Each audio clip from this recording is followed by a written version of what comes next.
Don't go away. We'll be to you in a couple of minutes. Go ahead, Robert.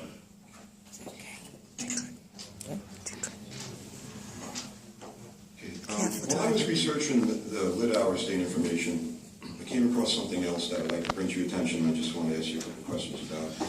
It's from the same Town of Oyster Bay Financial Condition and Selected Financial Operation Report. And what I'm sure you know this if you read the report, but what the auditor did is they took, I think, 9 instances of capital projects with change orders, and they audited them, they reviewed them. And what I found interesting was, after requesting public bids, the town board awarded a contract for construction of a synthetic turf field at the John J. Burns Park for approximately $1.2 million. According to documents obtained from one of the town's engineers, the field may have been known to be a dumping ground for a construction company. Consequently, the town consulting engineer conducted an investigation using remote sensing ground penetrating radar technology over the suspected contaminated area. The report disclosed that large anomalies were detected in 5 locations, but the GPR was unable to determine the exact size of those anomalies. No provisions were made in the bid specifications to provide for the potential detection and removal of contaminated materials. Approximately within 2 weeks of construction, several parcels of the land were found to be contaminated. Instead of requesting new public bids for excavation, the removal of the instead of requesting new public bids for the excavation and removal of the contaminated materials, the town negotiated a change order with the existing contractor for the removal and disposal of the contaminated material for approximately $1.2 million. This change order and other incidental changes to the original contract of about $300,000 increased the cost of the project to $2.7 million. What I don't understand about this is, from what I'm reading, an engineer had prior knowledge that there was illegal dumping in a town park, and maybe you'll be able to answer if they did anything, but to the best of my knowledge, I don't know of any, if they reported it to the proper authorities or anything, but yet the same engineer, or I believe the engineering company was Nelson and Pope, the same engineers, this prior knowledge gave him reasonable suspicion to do these tests, and they were positive for large anomalies in 5 locations. Yet apparently they just continued on with the job without any further investigation or any further notifications. And then when contaminant waste was discovered, the town never, to the best of my knowledge, and I've spoken to people in the park and people in I could throw a rock and hit the park from my house. I don't remember the town ever being closed or the general public ever being informed of contaminated waste in the park. And if they knew there were 5 large anomalies, why would they go ahead with construction that would release these contaminants into the atmosphere? Also, what struck me as odd is the town then increased the change order and had the company that was hired to install AstroTurf handle hazardous waste removal. Now, I visited the New York State Department of Environmental Conservation, their office out in Stone, New York. I spoke to some of the engineers in their solid waste engineering. And apparently, they don't have any record of any contaminated material ever being in John Burns Park. They agreed this needed to be further investigated, and they explained to me that if hazardous waste from illegal dumping was discovered, they should have been involved in certain permits issued. Also, depending on the type of the contaminated material discovered, there was a possibility that the New York State Department of Labor might have needed to be involved in transporting hazardous waste. And they further explained this contaminated waste, which cost the town $1.5 to remove, would have had to have been properly disposed of in an appropriate facility. You can't just dump hazardous waste anywhere. So I'm hoping that, I don't expect you to do it right now, it's a lot of stuff, but maybe you can shed some light on this and explain to me, was this handled, I never heard of any contaminated waste in that park. So was there, evidently there was, he reported it to the New York State Controller. So I'd like to know what hazardous waste was in there, how it was classified as hazardous waste, and how it was removed, where it went, just the normal concerns that a citizen would have. That's it for that. I would have to take it as a homework, Robert, only because that's a lot of detail. Yes, I understand. I don't know if anybody in the room can start to fill in for me, but yeah, Hal, if you can, but before you do, and I could be wrong about this, but I do remember the incident. I never read the same report you did. My recollection is the DEC was significantly involved in this. Weren't they notified, and didn't they approve the plan and All right, that's about all I know for the moment. If you can, but I want you to address Robert's questions, so I'm not. I'll do the best I can. You can, and to the extent we can, we'll get answers. Okay, and I have a pretty good memory, but I will confess up front, I don't recall every detail of everything I've ever done for the town to be picked at 6, 7 Okay, years fair later. enough. But I will tell you, Just tell us What I what you remember do know about and what you do remember. okay. First of all, let's agree on some kind of terminology because the definitions vary I depending want on. to make it even a little simpler. Is my recollection correct? Absolutely. The DEC being involved. Absolutely. All right. Why would they not have any record of it when he goes there? Well, that's what I was going to get to. The answer you get to a question depends on the terms you use. All right, I don't want to. There's a Robert and I are both of us. There's a difference between contamination, hazardous, and several others. I wasn't there, so I don't know which term Mr. Rick referred to. I don't know what the jurisdiction of the person he was talking to was. But that was encountered out there, and John Ellsworth knows these details even better than I.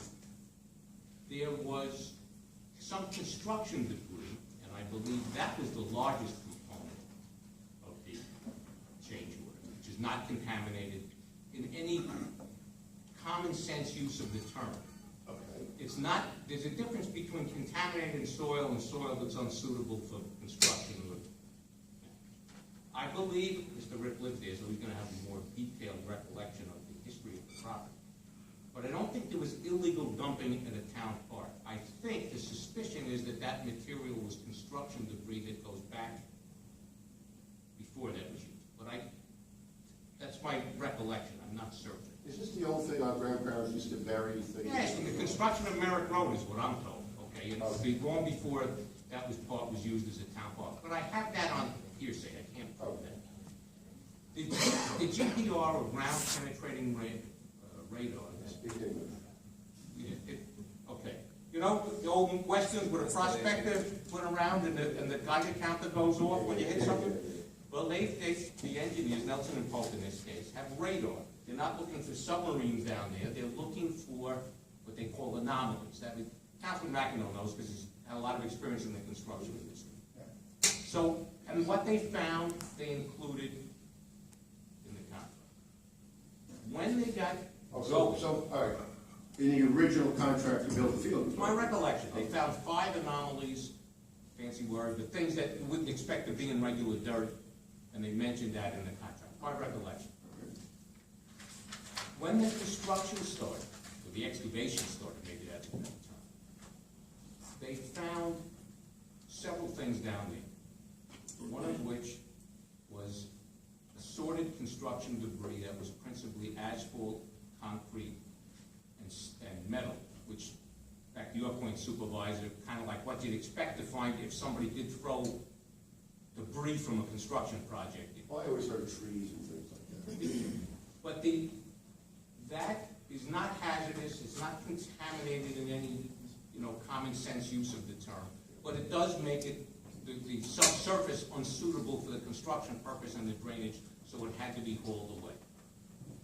You don't need any particular skill or certification in it. I don't mean to be... I'm sure the material was tested and found to be safe. Right, but it's not, maybe I'm using a poor choice of words. It's not like dealing with hazardous waste where you need a whole protocol and specialized people to deal with You it. have any special suits or anything else? Can't build with it because it wouldn't, the ground would settle somehow around it and wouldn't. So, it would cause shifting and it So wouldn't the accommodate the protocol, you drainage. still gotta come out with the Yeah, protocol to do it. yeah, it's not unsafe, it's just unsuitable for construction. Okay. The smaller portion of the change order, which, if memory serves, is $300,000 in change, was for contaminated soil. Now, before anybody gets old, it's not a common waste we're talking about. This is where there are indications of petroleum spills or stinks. You don't want to eat it, you don't want your kids to play in it, you don't want it to go into the, but it's not hazardous waste in that, like you need a moon suit to deal with. The material does have to be handled properly.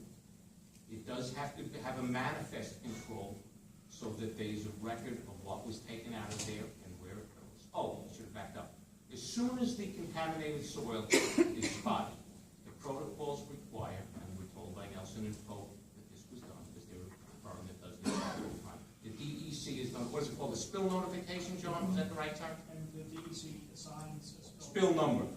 Okay, that was done, that was done. And there's a work plan that's associated with that that has to be filed, and the DEC is aware of. Okay, I don't mean to be difficult, but, yeah, Hurry up. well, there's a lot of graphics. I mean, the point, I think the questions that are being asked here are, first and foremost, was the DEC involved? Yes, Obviously, they were yes. notified. And what else do they do as part of this process? Do they approve of a? They approve the work plan, and they have periodic inspection. And that happens throughout this project? Yes. Okay. Don't The you person. have to get a closure letter at the end or something like that? I don't put that. That is the normal routine. Well, hold on. Sometimes the paperwork is not.